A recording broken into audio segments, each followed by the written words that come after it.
Hello, Cindy Ashton, Cindy Uncorked here. So I want to talk to you about what's happening on a lot of the talk shows out there that I promise not to do, and if I do, you can totally kick me in the behind. So what I'm seeing on a lot of the talk shows is that they're attempting to give people inspiration and give them hope and give them some personal development so they can do better in their lives. And while I champion that and I love it, there's a few things that's kind of bugging me about it. And the first thing is that I feel like they're not really meeting people where they're at.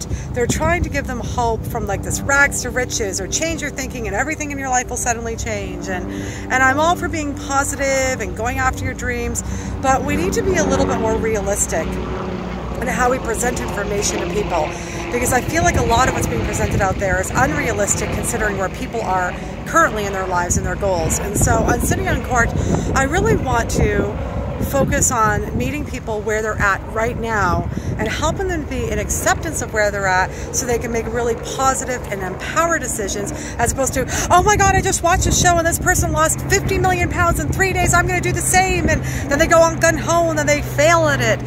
So like I said, it's not that it's impossible to make really big leaps really fast, but I feel like the amount of hope that's being sold is actually contributing to people's guilt and shame because they try to go for it and then they fail. So I promise you I'm going to do my best. I'm not perfect. Well, I am. I'm kidding. I'm going to do my very best on Cindy Uncorked to really tackle things and meet people where they're at and help them to that next step where they're at. So there's my getting uncorked. Would love to get you to get uncorked and let me know about your thoughts about my direction. Thanks. Bye.